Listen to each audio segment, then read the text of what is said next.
Bonjour à tous, je pense que vous allez apprendre beaucoup de choses très concrètes dans cette vidéo.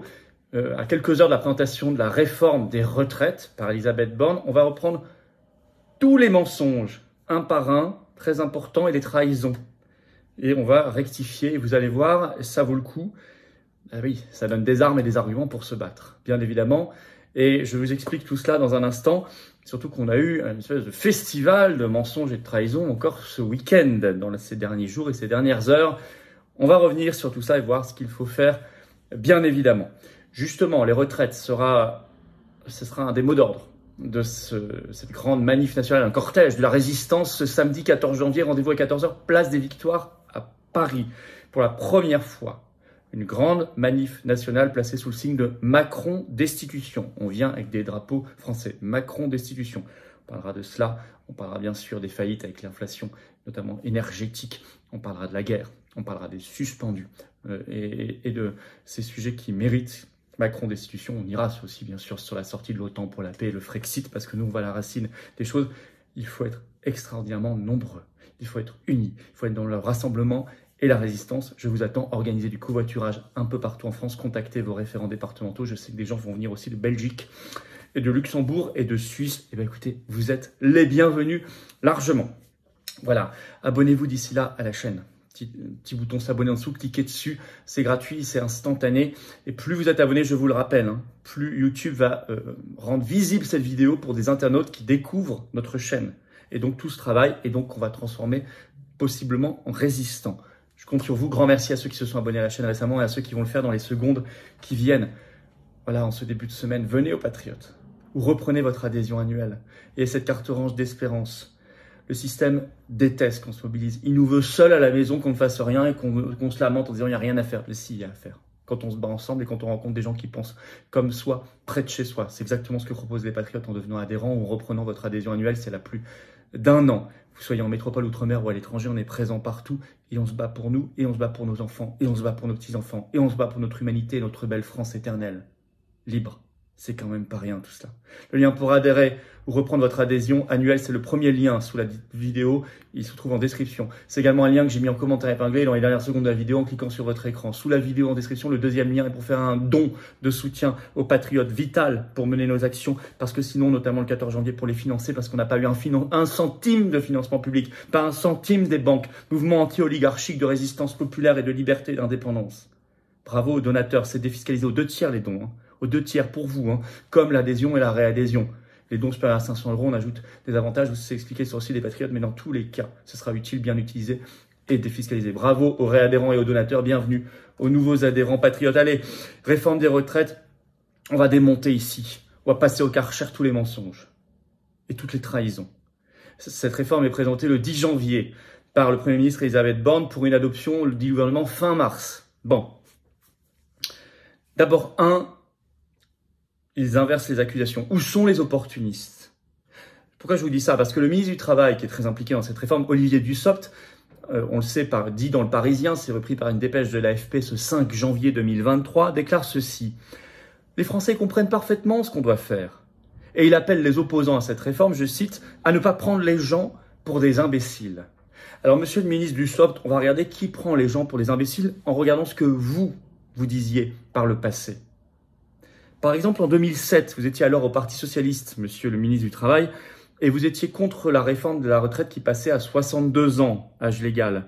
Vous déclariez ceci, je cite, « Le droit à une retraite correcte à 60 ans paraît une évidence. » Je suis d'accord, mais vous le disiez en 2007, vous dites exactement l'inverse aujourd'hui. Mais c'est pas fini. Il y a toujours un de vos tweets du 22 septembre 2011 où vous écriviez « 65 ou 67 ans? Ben voyons !»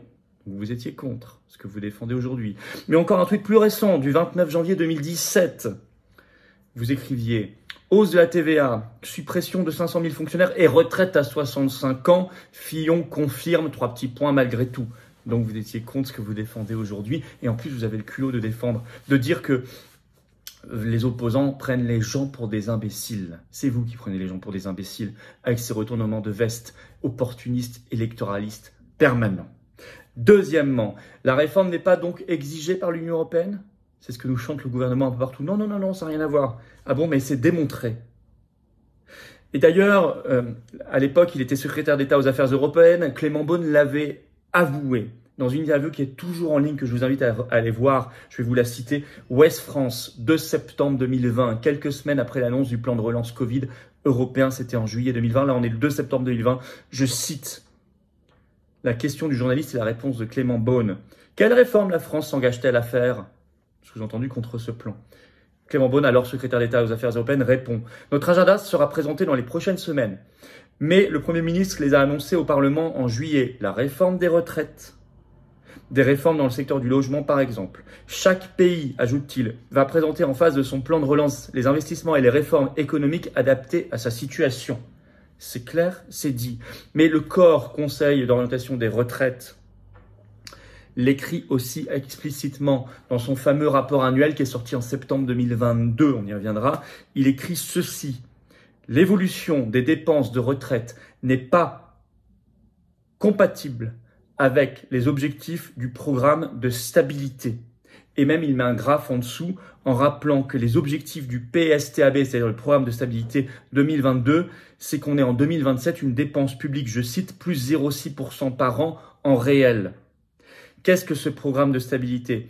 C'est une feuille de route budgétaire annuelle, débattue mais sans vote par les députés et remise chaque année à la Commission européenne. Je cite ce que dit le gouvernement lui-même de ce programme de stabilité.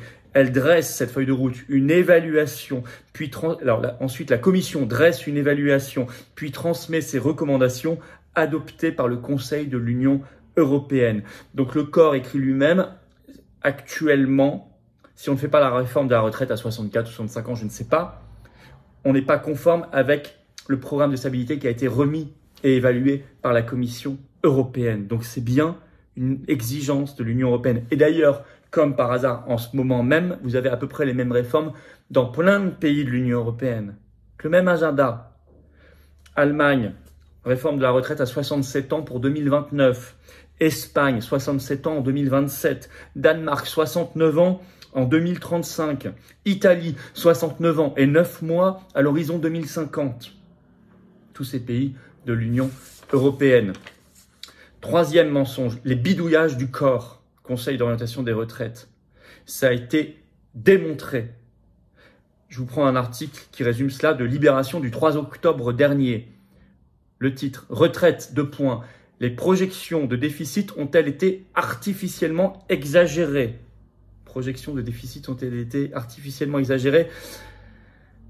On va prendre le chapeau de cet article qui résume un peu tout. Je vais vous le lire.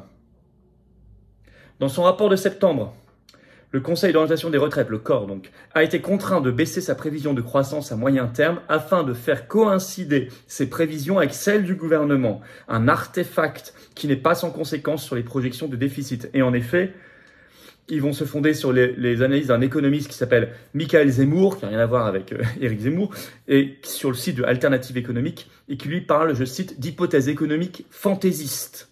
Explication de tout cela. On va rentrer un peu dans le détail, je vous lis. Ça, c'est dans l'article de Libération qui reprend cette analyse, cette argumentation, cette démonstration faite par l'économiste. Problème. Pour son édition 2022, le rapport du COR a dû suivre pour le court terme l'hypothèse très optimiste du gouvernement d'un chômage à 5% en 2027, hypothèse inscrite dans le programme de stabilité 2022. Pour le long terme, il a conservé l'hypothèse plus traditionnelle et sans doute plus réaliste de chômage à 7% en 2032. Pour concilier ces deux scénarios incompatibles, le modèle du COR simule entre 2027 et 2032 un fort décrochage artificiel de la croissance qui permet de voir le chômage augmenter de 40% en 2 ans. Je cite toujours, conséquence, le rapport et notamment la prévision de déficit des retraites est complètement ininterprétable et probablement surestimé jusqu'en 2037. En effet, c'est délirant de programmer une hausse du chômage de 40% en 2 ans, ça n'existe pas. Et ça n'est fondé sur aucune hypothèse sérieuse. Le COR, d'ailleurs, écrit lui-même dans son rapport de septembre 2022, je cite, « Il s'agit là d'un artefact lié à la méthode de projection. Rien ne permet d'anticiper que la conjoncture économique sera particulièrement déprimée sur la période 2028-2032. Rien ne permet, mais pourtant il le fait. Parce que ça coïncide, ça permet de se caler sur les hypothèses du gouvernement. Ah mais ça a un impact fort sur les déficits prévus, ça. Ça les aggrave considérablement. Et d'ailleurs, c'est reconnu par le corps lui-même. Je vous cite un extrait. À partir de 2028, donc ça c'est dans Libération, et jusqu'en 2032, intervient la fameuse période de raccordement, largement artificielle, comme on l'a déjà vu. Dès lors, écrit le corps, je cite le corps dans son rapport, le solde continuerait à se dégrader, en particulier pour les régimes de base des salariés du privé, principalement en raison de l'augmentation de la part de dépenses dans le PIB qui résulterait du net ralentissement de la croissance liée à la transition du taux de chômage vers sa cible de long terme, 7% à partir de 2032. Sous-entendu, écrit explicitement le corps, les déficits vont s'aggraver parce que nous faisons se déprimer la croissance. Mais tout ça, écrit lui-même, c'est un artefact artificiel. Donc tout ça n'a aucun sens. C'est du grand n'importe quoi. La preuve, par le passé, ça ne vous est pas suffisamment dit non plus. Prenons d'anciens rapports du corps, puisqu'ils sont annuels, pour voir si leurs prévisions se sont révélées justes. Eh ben non. Par exemple, le rapport annuel du 15 juin 2016 du corps, il annonçait pour 2022 un déficit des retraites de 10 milliards d'euros. Or, en 2022, on a eu un excédent de 3,2 milliards d'euros et l'année d'avant, en 2021, on a déjà eu un excédent de 900 millions d'euros. Donc, il prévoyait un déficit de 10 milliards, on a eu un excédent de 3 milliards d'euros. Et puis, en 2027, à l'époque, en 2016, ils disaient qu'il y aura un déficit de 25 milliards. Maintenant, pour 2027, ils disent qu'il y aura un déficit de 10 milliards, 2 fois et demi moins. Or, on pourrait me dire, oui, mais il y a eu une réforme des retraites entre-temps. Non, il n'y en a pas eu. La dernière réforme, elle date d'avant. C'est la réforme Touraine de 2014. Donc, le corps l'anticipait déjà dans ses projections de 2016. Et il change de plusieurs dizaines de milliards d'euros ses projections en quelques années. Quatrième chose, la trahison politique. Allez, ça y est, c'est tombé. Interview dans le journal du dimanche 7 janvier. Éric Ciotti, nouveau patron donc de LR, vous le savez, les Républicains. Je cite Ciotti. La situation économique impose cette réforme des retraites. Il ajoute, par devoir de cohérence et de responsabilité, le chef de file de la droite annonce être prêt à voter le texte du gouvernement, écrit le JDD. Les masques tombent. Et évidemment, on n'est pas surpris, nous. C'est le même bloc oligarchique avec le macronisme, le même bloc européiste et mondialiste. D'ailleurs, toutes les analyses médiatiques pendant la campagne interne de LR, quand il devait, ces derniers mois, se choisir un nouveau patron, étaient bidons. C'est de la poésie pour enfants, c'est le même bloc. Par exemple, Mediapart écrivait encore le 1er décembre dernier, je cite, « La campagne interne de LR achève la radicalisation de la droite. » Mais non, ils sont exactement les mêmes. Exactement les mêmes. Et d'ailleurs, Ciotti fait tomber les masques. Ça permet de montrer où sont les vrais clivages. Et ça n'est pas entre gauche et droite, mais bien entre bloc oligarchique, bloc mondialiste, si vous voulez appeler comme ça, ou bloc européiste, vous choisissez. Et bloc populaire ou bloc de résistance. Là aussi, on a des enfumés. Vous voyez? Donc en conclusion, que des mensonges partout. Une pyramide de mensonges. Un château de cartes de mensonges.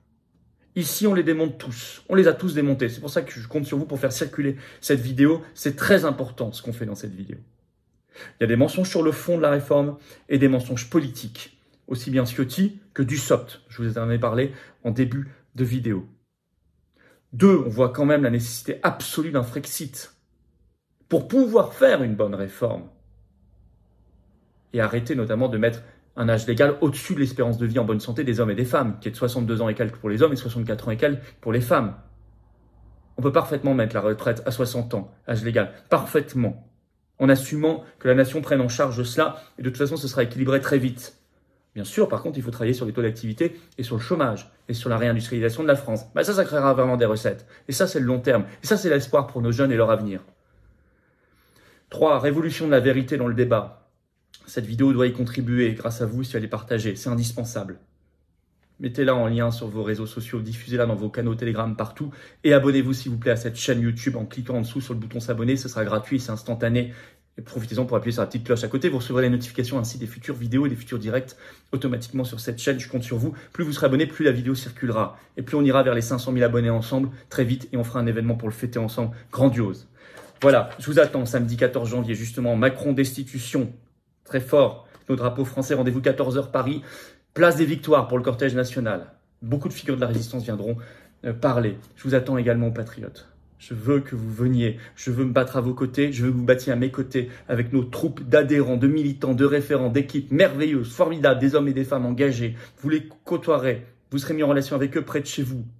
C'est ça, être adhérent ou reprendre votre adhésion annuelle aux Patriotes. Pour cela, c'est le premier lien sous la vidéo en description. C'est un lien qui se trouve également en commentaire épinglé dans quelques secondes en cliquant sur votre écran. Sous la vidéo en description, le deuxième lien sera pour faire un don de soutien aux Patriotes. C'est juste vital pour nous financer. On n'a pas eu un centime de financement public. Or, on fait, ça coûte cher. Sécurité, tracts, affiches, sonos, tout ce que vous imaginez. Et encore pire, et il y a l'inflation. Bref. Tout ça est défiscalisé aux 2/3 de vos impôts, hein. Les dons, les adhésions, les réadhésions. Énorme bravo aux donateurs, aux réadhérents aussi. Bienvenue aux nouveaux adhérents patriotes résistants et vive la France.